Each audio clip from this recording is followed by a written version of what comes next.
Halo sahabat, cerita mengubah hidup. Selamat datang di tempat di mana kisah nyata yang penuh air mata harapan dan keberanian dihidupkan kembali. Hari ini kami mengajak Anda menyelami sebuah kisah tak terduga tentang Rahman, seorang pemuda sederhana dari Jawa Tengah yang mencari rezeki di negeri orang.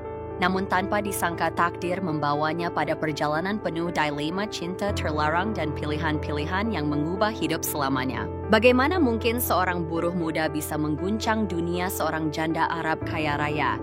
Dan sanggupkah kedua hati yang terluka menemukan arti baru tentang keluarga dan pengampunan? Sebelum kita menyelami kisah yang penuh kejutan dan emosi ini, jangan lupa untuk tekan tombol like, share video ini kepada teman-teman Anda, dan subscribe ke channel Cerita Mengubah Hidup agar bersama kita terus membagikan kisah-kisah yang mampu menggetarkan jiwa dan menginspirasi langkah hidup kita. Mari kita mulai perjalanan luar biasa ini. Rahman memandangi cakrawala pasir yang membentang luas di hadapannya. Rasa asing mengendap dalam dada sejak hari pertama ia tiba di Riyadh. Di usianya yang baru menginjak 25 tahun, pemuda sederhana asal Cilacap itu telah menempuh ribuan kilometer dari rumah demi satu alasan sederhana: bertahan hidup. Pendidikan yang terbatas dan ekonomi keluarga yang moderate membuatnya tak punya banyak pilihan selain menjadi tenaga kerja informal di negeri orang. Ia direkrut untuk bekerja di sebuah rumah besar milik seorang janda Arab. Wanita yang namanya baru ia dengar lewat kontrak kerja itu Nadia Al-Fahmi. Rumah tempatnya bekerja tampak megah, namun sunyi, dikelilingi tembok tinggi berwarna pasir tersembunyi di pinggiran kota. Tidak ada suara anak-anak, tidak ada canda tawa keluarga, hanya ada hembusan angin gurun yang menyelinap di sela-sela dedaunan palem di halaman Nadia Al-Fahmi. Wanita 45 tahun muncul di hadapan Rahman. Pada pagi pertama ia bekerja, ia mengenakan gamis longgar berwarna lembut. Hijabnya terpasang rapi, langkahnya tenang, dan senyumnya ada sesuatu yang ganjil dalam senyum itu, seperti senyum seseorang yang terlalu lama hidup dalam kesepian. Hari-hari Rahman dipenuhi pekerjaan fisik yang tak pernah usai. Menyapu halaman luas, mengepel lantai marmer, ruang tamu, membersihkan jendela kaca setinggi 2 meter, menyiram taman belakang. Ia bekerja dalam diam, menghindari kontak mata, menjawab seperlunya. Jika ditanya, seperti yang selalu diajarkan agensi penyalur tenaga kerja. Namun seiring waktu, sesuatu yang tidak kasat mata mulai berubah di antara dinding rumah itu. Nadia Tulaka mencari-cari alasan untuk berbicara dengannya lebih sering. Mulanya hanya basa-basi menanyakan kabar keluarga Rahman di Indonesia. Lalu pertanyaan-pertanyaan itu berubah menjadi cerita-cerita panjang tentang hidupnya sendiri. Tentang suaminya yang meninggal dalam kecelakaan 5 tahun lalu. Tentang malam-malam sunyi yang membuat rumah sebesar itu terasa seperti penjara. Rahmani mendengarkan dengan sopan, kadang hanya membalas dengan anggukan kecil, tapi justru sikap diamnya itulah yang menjadi tempat nyaman bagi luka-luka Nadia yang tak pernah sembuh. Semakin sering Nadia berbicara, semakin Rahman merasa bahwa tatapan wanita itu kepadanya berubah. Tidak lagi tatapan seorang majikan kepada pekerja, melainkan tatapan seorang manusia yang haus akan perhatian, akan kehangatan. Rahman berusaha tetap menjaga jarak, membatasi interaksi pada batasan profesional. Namun rumah itu seperti lautan sepi yang perlahan menelan dirinya, dan tanpa sadar ia ikut terjebak dalam arus yang mengalir pelan namun kuat. Pada suatu malam yang lebih dingin dari biasanya, ketika Rahman baru saja selesai membersihkan halaman belakang, suara lembut memanggilnya dari teras. Ia berbalik dan melihat Nadia berdiri di sana mengenakan jubah santai berwarna putih gading, memegang 2 cangkir teh yang mengepul harum. Rahman ragu, namun sopan santun yang tertanam kuat dalam dirinya membuatnya mendekat. "Duduklah sebentar," kata Nadia dengan senyum yang nyaris, memohon Rahman menurut duduk di kursi kayu di sebelahnya. Malam itu mereka tidak berbicara banyak, hanya ada suara dentingan gelas desir, angin gurun, dan jarak di antara mereka yang perlahan menguap. Nadia bercerita tentang masa mudanya, tentang impian-impian yang terkubur bersama suaminya, tentang rasa takut akan masa depan yang sunyi. Setiap kata sakdani benang halus yang mengikat Rahman lebih erat tanpa ia sadari. Tatapan mata Nadia malam itu membuat Rahman gelisah. Ada sesuatu di sana, sebuah kerinduan dalam diam, sebuah panggilan yang tidak terucapkan. Ketika ia pamit kembali ke kamar kecilnya di belakang rumah, langkah kakinya terasa berat, seolah meninggalkan sesuatu yang belum sempat diselesaikan. Malam itu Rahman tidak bisa tidur. Di dalam pikirannya bayang-bayang senyum lembut dan tatapan sayu. Nadia terus menghantuinya. Hari-hari berikutnya menjadi aneh. Setiap ia bekerja, setiap ia mengangkat kepala, selalu ada mata itu mengawasinya dari balik tirai, dari balik pintu setengah terbuka, dari balik bayang-bayang lorong. Mata yang tidak menuntut, tidak memerintah, tapi menunggu. Menunggu sesuatu yang bahkan Rahman sendiri belum berani pikirkan. Ia mencoba menghindari, menundukkan kepala lebih dalam. Saat bekerja, mempercepat langkah, menjaga batasan seketat mungkin. Tapi sepi yang menggantung di rumah itu, suara-suara lirih yang hanya terdengar dalam tatapan perlahan menembus dinding pertahanannya. Setiap malam sebelum tidur, Rahman bertanya dalam hati, sampai kapan aku bisa bertahan? Malam demi malam dinding itu semakin tipis. Dan Rahman tahu cepat atau lambat badai yang disimpannya dalam diam akan datang membawa perubahan yang tak mungkin lagi ia tolak. Rahman tidak pernah tahu pasti kapan tepatnya semuanya mulai keluar dari kendali. Mungkin itu pada malam ketiga ketika Nadia memanggilnya ke ruang tamu menawarkan secangkir jus dingin dan obrolan ringan yang berujung pada keheningan aneh yang mendebarkan. Atau mungkin pada malam kelima ketika tangan halus itu menyentuh jemarinya secara tidak sengaja, namun Rahman tidak menariknya pergi malam-malam itu yang semula hanya berisi cerita tentang masa lalu dan kesepian perlahan berubah menjadi sesuatu yang lebih dalam, lebih intim, lebih berbahaya.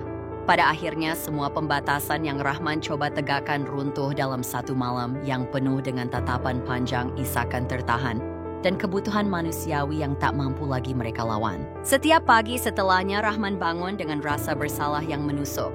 Ia membersihkan rumah dengan kepala tertunduk, berusaha menghapus jejak malam sebelumnya dari pikirannya. Namun setiap malam suara lembut itu kembali memanggil memohon dan Rahman dengan hati yang penuh penyesalan tetap melangkah ke arahnya. Semakin lama Rahman merasa dirinya semakin terperangkap. Bukan hanya walha dinding rumah besar itu, tetapi juga oleh rasa kasihan, rasa bersalah dan sesuatu yang lebih rumit ketidakmampuannya untuk berkata tidak pada Nadia. Ia tahu ini salah, ia tahu ini tidak akan berakhir baik, tapi setiap kali Nadia menatapnya dengan mata yang dipenuhi luka dan kerinduan, Rahman kehilangan semua keberaniannya. Ia mulai mencari-cari alasan untuk menghindar. Bangun lebih pagi, tidur lebih cepat, bersembunyi di sudut-sudut rumah yang jauh dari jangkauan Nadia. Tapi tidak ada titik mata yang cukup jauh di dalam rumah itu untuk benar-benar menghindar. Dan Rahman tahu selama ia masih tinggal di sana, ia tidak akan pernah bisa lepas. Hingga pada suatu pagi yang sunyi, saat ia memandang bayangannya di cermin kamar mandi, Rahman melihat wajah seorang pria yang tidak lagi ia kenali.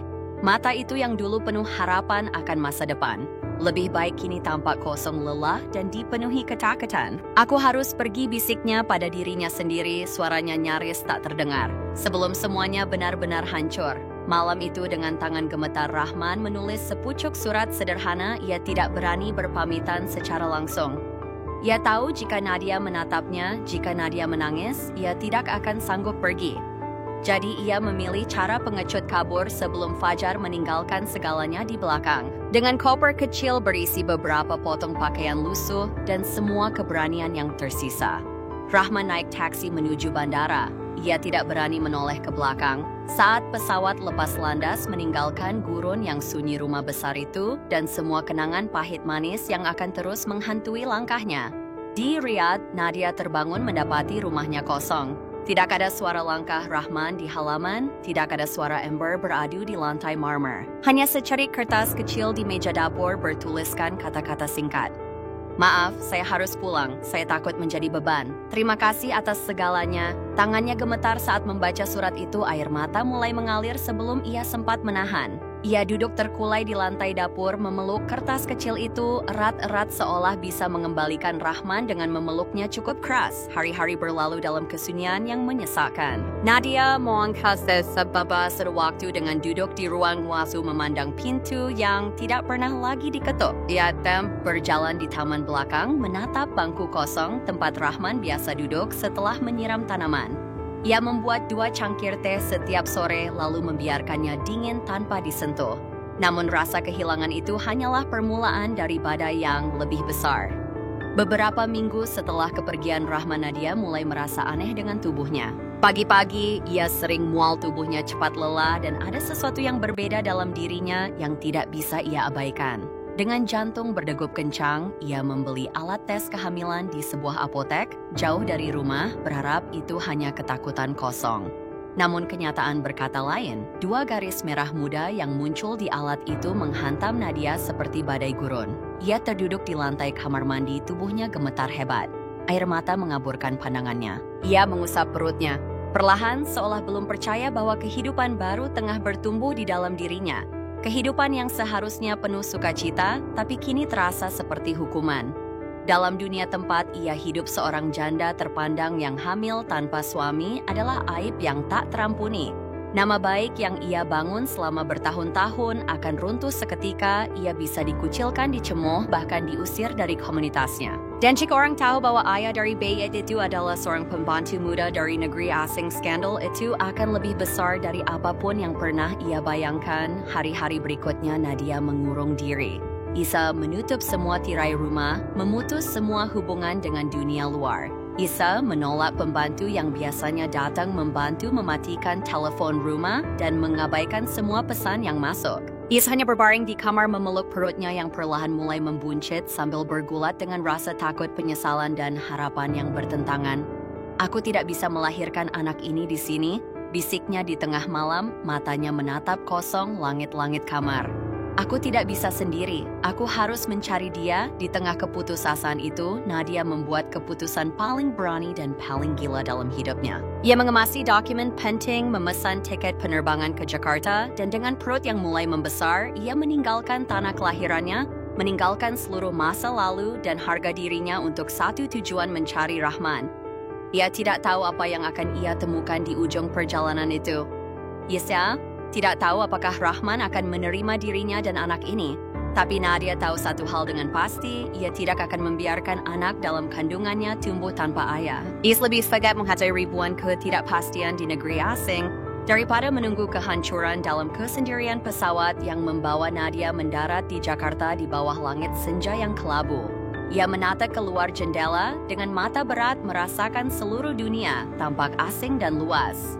Ini pertama kalinya dalam hidupnya ia menginjakan kaki di tanah yang hanya ia kenal dari cerita Rahman. Ia menarik napas panjang, mencoba menenangkan degup jantungnya yang tak karuan. Di tangannya ia menggenggam erat secari kertas bertuliskan alamat sebuah desa kecil di Jawa Tengah. Satu-satunya petunjuk yang ia miliki untuk menemukan ayah dari anak yang dikandungnya.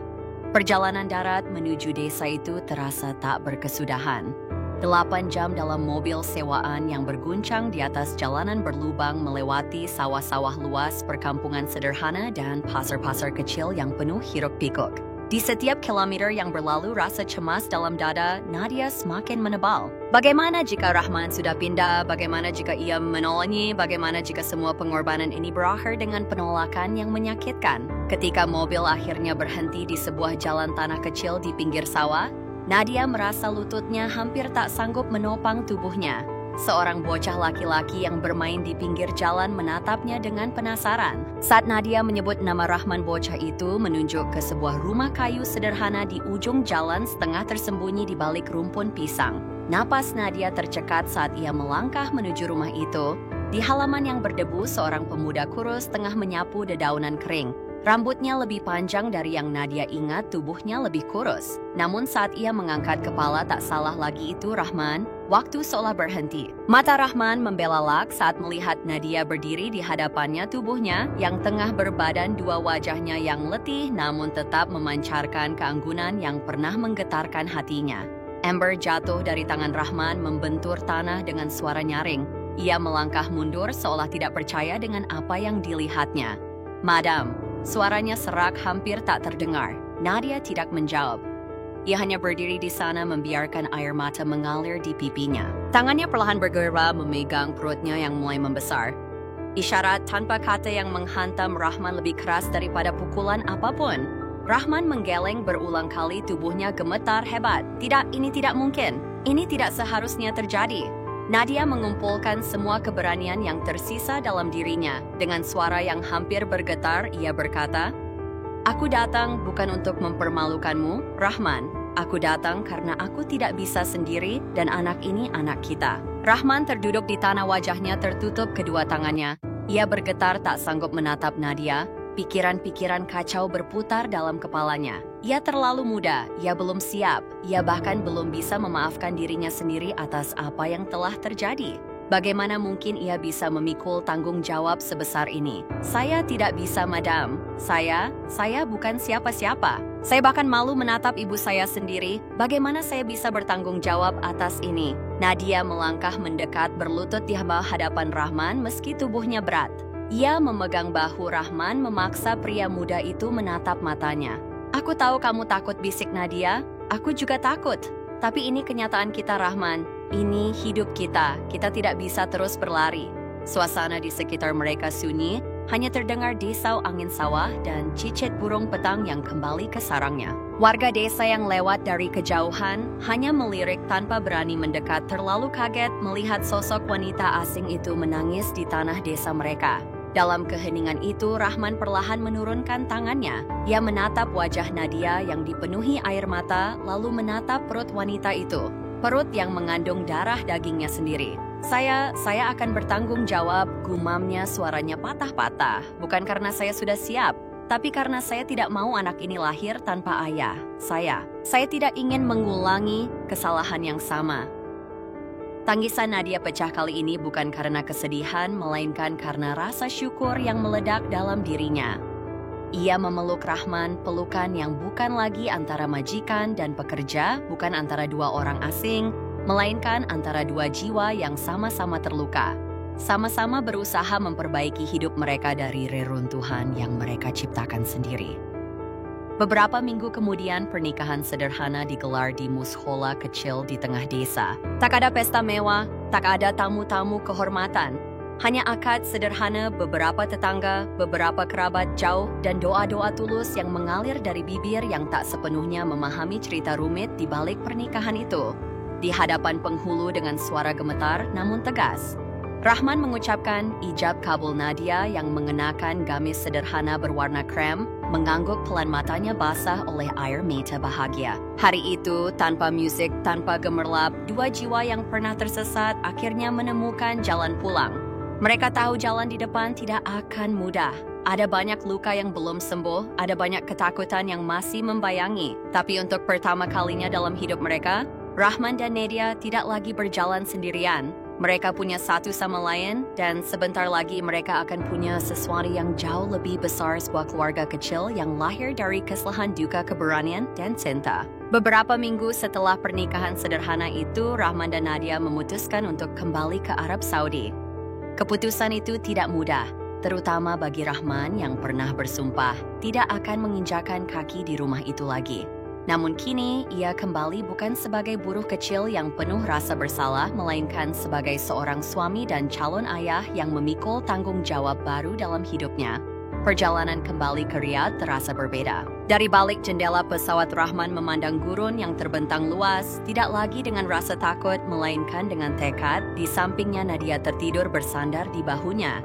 Wajahnya tenang, meski tubuhnya semakin berat dengan kandungan yang makin membesar. Rahman menatap perut istrinya dengan rasa takjub yang tak bisa ia jelaskan. Di sana, di dalam keheningan itu, sebuah kehidupan kecil sedang bertumbuh, kehidupan yang akan mengubah segalanya. Saat mereka tiba di rumah besar itu, Rahman merasa aneh. Rumah itu masih sama, dinding-dindingnya yang tinggi, taman-tamannya yang terawat, aroma kayu dan rempah yang menguar dari dapur. Namun sesuatu di dalamnya telah berubah. Rumah itu yang dulu terasa dingin dan penuh bayang-bayang sunyi, kini perlahan dihangatkan oleh kehadiran mereka berdua, tidak lagi majikan dan pembantu. Kini mereka adalah keluarga. Namun tentu saja dunia di luar tidak semudah itu menerima perubahan mereka. Tetangga-tetangga di lingkungan itu memandang dengan tatapan penuh tanda tanya. Bisik-bisik mulai terdengar membahas janda kaya yang membawa pulang seorang pemuda Indonesia sebagai suaminya. Setiap langkah keluar rumah terasa seperti menantang ombak, gunjingan yang tak berkesudahan. Awalnya Rahman merasa tercekik, ia memilih berdiam diri di rumah menghindari tatapan tajam dan bisikan-bisikan sinis. Tapi Nadia dengan ketenangannya yang khas mengajaknya untuk tidak menyerah pada pandangan dunia. Jika kamu terus bersembunyi, Rahman, kamu akan kehilangan momen-momen paling indah dalam hidupmu, bisik. Nadia sambil mengelus perutnya yang mulai membuncit besar. Perlahan kata-kata itu membangunkan sesuatu dalam diri Rahman. Ia mulai berani keluar mengurus taman, memperbaiki genteng bocor, bahkan sesekali membantu Nadia memasak di dapur. Setiap malam mereka duduk di teras, berbagi cerita tawa dan kadang-kadang air mata. Rumah itu untuk pertama kalinya setelah bertahun-tahun dipenuhi dengan suara-suara kehidupan. Waktu berjalan dan akhirnya tibalah hari yang mereka nanti-nantikan. Di sebuah malam penuh bintang, diiringi angin gurun yang hangat, Nadia melahirkan seorang bayi laki-laki yang sehat. Tangisan pertama bayi itu menggema di rumah besar itu memenuhi setiap sudut yang dulu hanya dihuni kesunyian. Rahman menangis tangisan tanpa malu, tanpa rasa takut saat ia pertama kali menggendong darah dagingnya sendiri. Mereka menamai anak itu Amir Rahman, pemimpin yang penuh kasih. Saat Rahman memeluk bayi mungil itu di dadanya, ia merasakan sesuatu yang tidak pernah ia rasakan sebelumnya. Sebuah rasa damai yang dalam rasa tahu bahwa semua luka, semua ketakutan, semua perjalanan berat yang mereka lalui telah membawa mereka ke momen ini. Momen di mana cinta akhirnya menemukan bentuk sejatinya. Hari-hari mereka kini dipenuhi tawa bayi, aroma susu hangat, dan malam-malam tanpa tidur. Rahman belajar menjadi ayah dari setiap pelukan, dari setiap bisikan lembut. Nadia dari setiap langkah kecil yang mereka tempuh bersama. Ia tidak lagi anak muda yang lari dari tanggung jawab. Ia telah menjadi lelaki yang berdiri di tengah badai dan tetap memilih untuk bertahan. Bisik-bisik di lingkungan sekitar tidak sepenuhnya hilang, tapi kini mereka tidak peduli lagi. Rahman dan Nadia tahu cinta sejati tidak lahir dari kesempurnaan. Cinta sejati baik dari keberanian untuk tetap tinggal, untuk memperbaiki, untuk membangun sesuatu yang lebih kuat dari luka. Suatu sore saat matahari perlahan tenggelam di balik padang pasir, Rahman berdiri di beranda rumah. Di belakangnya Nadia duduk menggendong Amir kecil yang tertidur di dadanya. Rahman menoleh menatap istri dan anaknya dengan mata yang penuh rasa syukur. "Terima kasih karena tidak menyerah padaku," ucapnya pelan. Nadia mentapnya dan tersenyum sebuah senyum penuh makna yang hanya mereka berdua yang mengerti. "Dan terima kasih karena akhirnya kamu memilih untuk tinggal," bisik Nadia, suaranya lembut seperti angin gurun. Di antara senja yang perlahan memudar, di antara gurun yang membisu, dua jiwa yang pernah tersesat kini menemukan rumah. Bukan di dinding rumah batu itu, tapi di dalam satu sama lain. Mereka tahu perjalanan mereka belum berakhir. Hidup masih panjang, tantangan masih akan datang. Tapi kini mereka berjalan bersama, membawa luka yang telah berubah menjadi kekuatan, membawa cinta yang ketemu dari keberanian untuk memperbaiki, bukan dari kesempurnaan. Di rumah besar yang dulu hanya dipenuhi kesunyian, kini suara-suara kecil menggema, suara keluarga yang lahir dari keberanian dua hati untuk tetap bertahan, untuk saling memaafkan, dan untuk mencintai tanpa syarat. Terima kasih telah menemani perjalanan luar biasa ini bersama kami di Cerita Mengubah Hidup. Hari ini, kita telah belajar bahwa cinta sejati tidak selalu hadir dalam bentuk yang sempurna. Kadang ia lahir dari luka, dari rasa takut, dari air mata yang jatuh diam-diam di tengah malam, namun keberanian untuk bertahan, untuk saling menguatkan, dan untuk membangun kembali. Itulah yang menjadikan kisah ini begitu bermakna. Rahman dan Nadia mengibaratkan bahwa meski dunia penuh dengan ketidakpastian, selama kita memiliki keberanian untuk mencintai dan bertanggung jawab, kita selalu bisa menemukan rumah. Bukan hanya dalam sebuah tempat, tetapi dalam hati satu sama lain.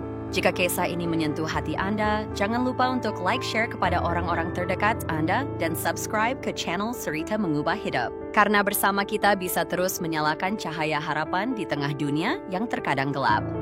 Sampai jumpa di kisah berikutnya. Wassalamualaikum warahmatullahi wabarakatuh.